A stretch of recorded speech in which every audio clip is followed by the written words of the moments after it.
Makeup collaborations are literally nothing new to the market. We have been seeing these for so many years now. We see makeup companies collab with influencers, with celebrities, with random IPs. And sometimes it works, and sometimes they pop off, hashtag Becca x Jaclyn Hill. And sometimes you wonder what the heck are these makeup companies thinking? The baloney face mask?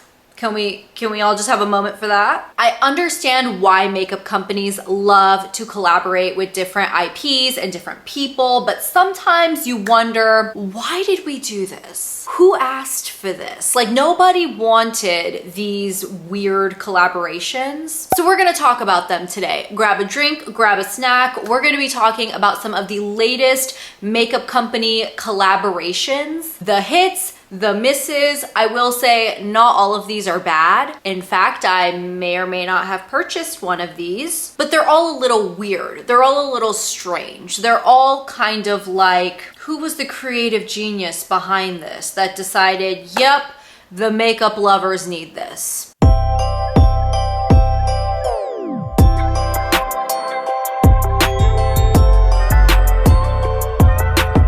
The catalyst for this video was the announcement of this collaboration right here. This is the Bobbi Brown x Powerpuff Girls collab. This is one of the most random collaborations because to me, the classic Bobbi Brown customer is not necessarily the person who grew up with and has nostalgic feels for the Powerpuff Girls. I could be wrong there. I could be very wrong. However, the collection is proving otherwise.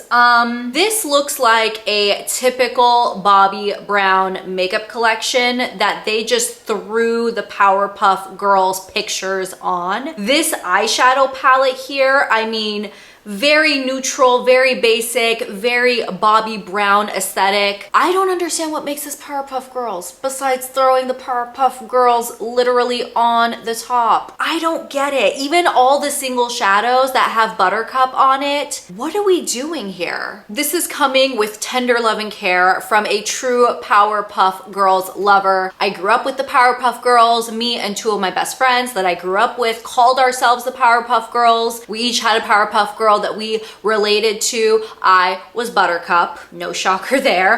The highlighting powder, the lipsticks, the sheer finish pressed powder, literally none of this is screaming Powerpuff Girls. There is no pink, there is no green, there is no blue, there is no Powerpuff. I don't understand. I mean, sure, maybe Bobbi Brown will sell a lot more of this than if it was just a typical Bobbi Brown collection because it might appeal to the people that are into the Powerpuff Girls, but again, even being a Powerpuff Girls lover, I'm not planning on getting this. Another weird random collaboration, which I honestly don't hate. This is the Vacation X Arizona iced tea. I told you guys, we're getting some weird IPs in here. Never did I think that Arizona iced tea, the drink that I literally lived off of freshman year of college, would be turned into a lip balm. Can we also talk about it? It was 2010 and 2011, and I'm telling you,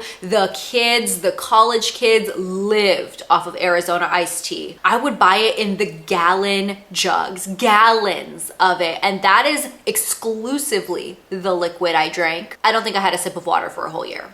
It was really unhealthy. Don't recommend. And to this day now, I cannot take a sip of Arizona iced tea without kind of gagging. Anyways, random story aside, I don't hate this collaboration, but it is a little random and a little confusing. And while I've never tried a product from Vacation, I think their sunscreens are really popular if I'm not mistaken. I've never tried anything, but this 3-pack of Arizona iced tea lip balms, you've got Mucho Mango, you've got green tea with ginseng and honey, and you've got iced tea with lemon. Kind of cute. Of course, the packaging is cute. It's very recognizable. You know, that Arizona iced tea packaging is so just, it's iconic. So I don't hate this collab. I'm not planning on personally picking it up because again, the whole Arizona iced tea, if it smells like that, yeah, apparently it's flavored and scented. interesting.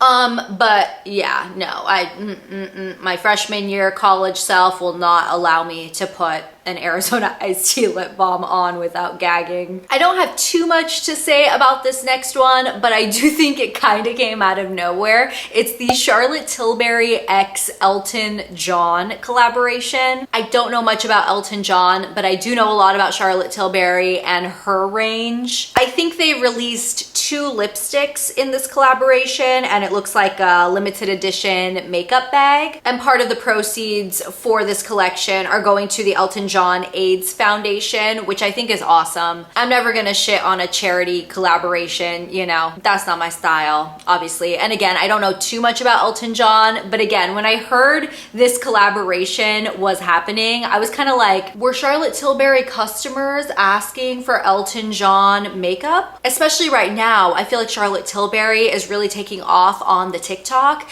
and I know TikTok customers tend to be like the Gen Zs, and the Gen Zs, to me, don't quite give me Elton John vibes. Could be wrong though.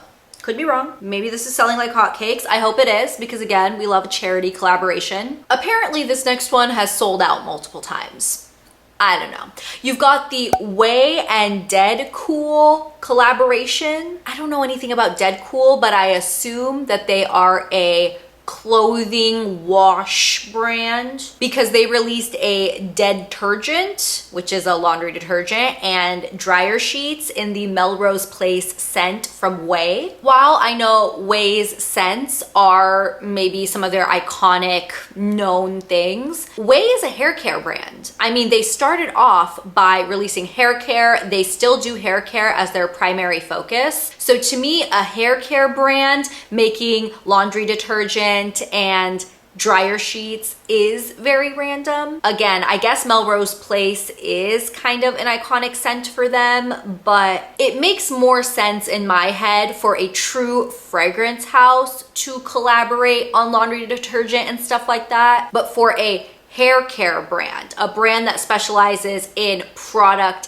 hair care, to collaborate and release detergent seems a little random. It's very random. Apparently this has sold out multiple times, so you know, clearly somebody's buying it. It's not gonna be me, but you know, hey, if you love Melrose Place, there's a laundry detergent for you. I really don't have much to say about this next one, but you've got SheGlam collaborating with the Care Bears. This looks about as 2015 as you can look. I didn't even want to talk about this because I am so uninspired by this collection. I view nothing about this collection as being remotely exciting. I know SheGlam is the makeup division of Shein, which I know also has a lot of issues. So I really don't know where SheGlam stands on the do we support it, do we not support it? Regardless, I'm not supporting this collaboration. This looks so boring, so bland. Okay, there's like fuzzy, furry Care Bear packaging, but this looks so dated. This looks like something that would be in a Claire's store back in 2012. I said 2015 initially, but I think I was giving it a little too much credit. This is 2012, you guys. Back in the day, in a Claire's clearance bin, that's what you're gonna find. I can't get behind this. I don't have much to say about this because it's just so uninspiring. I don't even want it to cloud this video. We're gonna move on. This one to me is a little funny. It's kind of like the Vacation x Arizona iced tea, and now you've got the iNNBeauty Project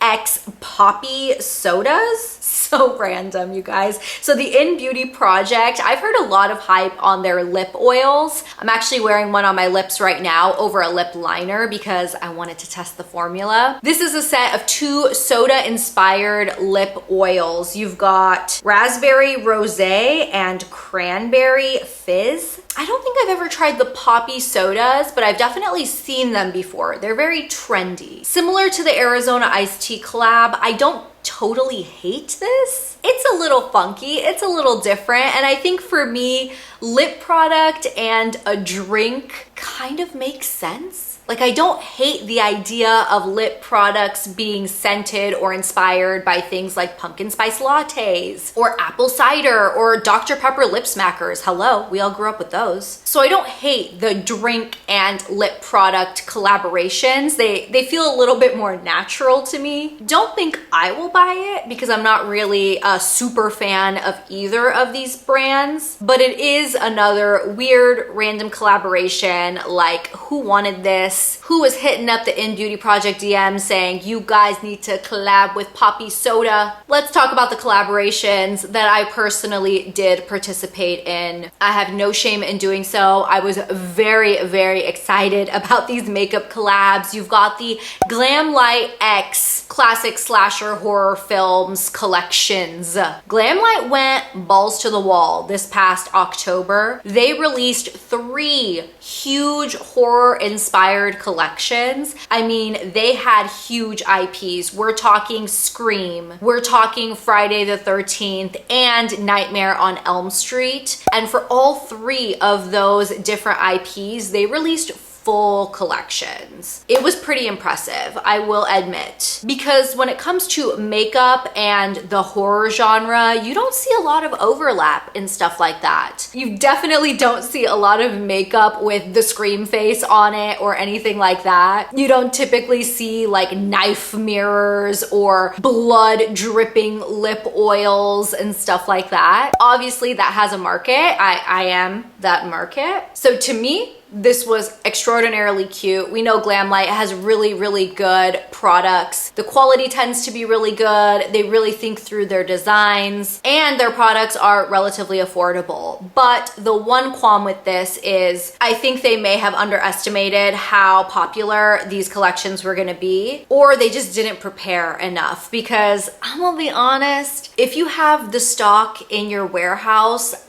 I don't want to wait 3 to 4 weeks for a shipping confirmation. Especially now, I mean, we're almost at the end of November and my order from mid-October has not even shipped. But as far as the collection itself, I think they're really cute. They all seem very well thought through. And yeah, like I said, I bought pieces from all of these collections. I was really, really excited about it. Continuing with that Halloween theme, this collaboration actually makes a lot of sense. I don't know why I put this in this video. I think I just wanted to talk about another Halloween-esque collection. You've got the Melt Cosmetics X Nightmare Before Christmas collab. This makes a lot of sense to me. Melt Cosmetics, to me, it gives me those old school Urban Decay vibes, the grungy, kind of off the beaten path, very unique, a little bit rebellious type vibes, and the Nightmare Before Christmas movie, to me, perfectly complements that vibe. They released their Halloween Town collection a few weeks back, and recently they released the Christmas Town collection. Even the way the palettes are laid out, the color stories in it, it's very Melt Cosmetics and Nightmare Before Christmas. This fully makes sense. Now, I haven't bought anything from Melt Cosmetics in many years now. Melt Cosmetics was one of the OG indie makeup companies that really popped off. It was one of the original makeup companies I remember being at IMATS, and I was so excited to get my hands on their eyeshadow stacks. If you guys know, you know, Melt Cosmetics was really killing it with those eyeshadow stacks back in the day. But I'm gonna be honest, since they went into Sephora, I feel like their quality has kind of dipped, the consistency of their products has kind of dipped, and just the overall inspiration.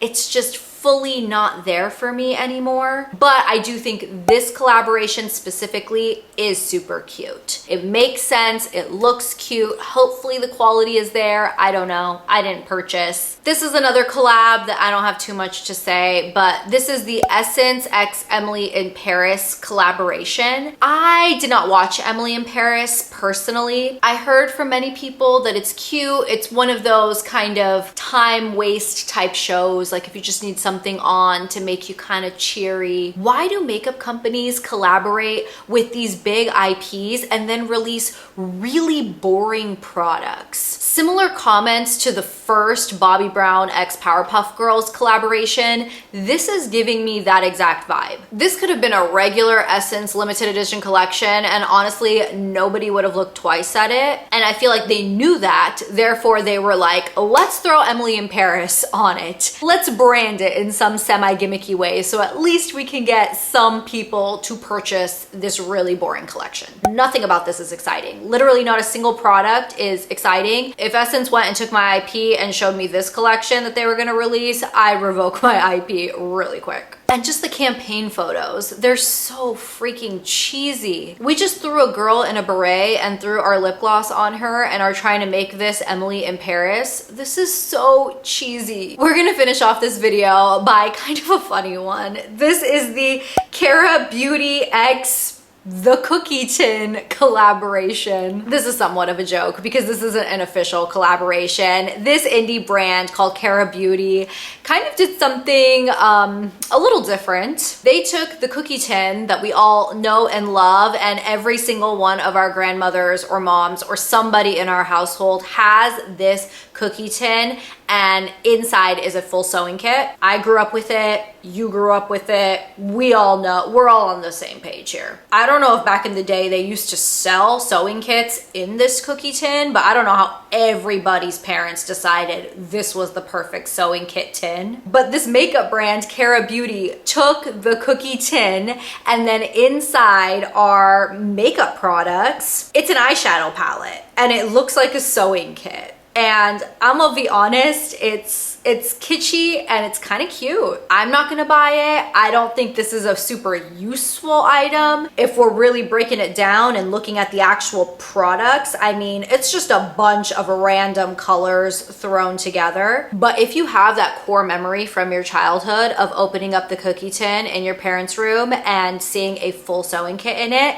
this is a very kitschy version of that for the makeup lovers out there. I don't hate it. I'm not gonna buy it, but I can absolutely appreciate the creativity. And this is kind of what indie brands need to do from time to time to stand out. I mean, Glamlite originally started off with like burger palettes and pizza palettes, and now they've moved on to really cool, really amazing IPs that we all know and love. But the burger palette was one of their OG things. That's how they started. So who knows, maybe Cara Beauty, maybe this is gonna take off for them, and then maybe they're gonna be the next Glamlite. Who knows? So there were all of the recent random makeup collaborations we're gonna be seeing on the market. What do you guys think about any of the collections I talked about in this video? Did you purchase any of them? Are you interested in any of them? Let me know in the comments down below. One thing I do give credit to these different collaborations is I feel like they're kind of making the makeup industry a little bit fun again. They're different, they're unique, they're creative. Some of them, in my opinion, are a total waste of time, but some of them are a little fun. If you guys enjoyed hanging out with me today, please don't forget to subscribe to my channel and give this video a thumbs up. Any interaction you guys can make with my videos and my channel really helps me out. There will be links to everything I talked about in today's video in the description box down below, and please note that those links are affiliate links. So if you guys click on those links, it does help to support my channel, and I really appreciate when you guys use my links. Thank you guys so much for hanging out with me today. I hope you have an amazing week, and I will talk to you in my next video very soon. I'll see you then. Bye.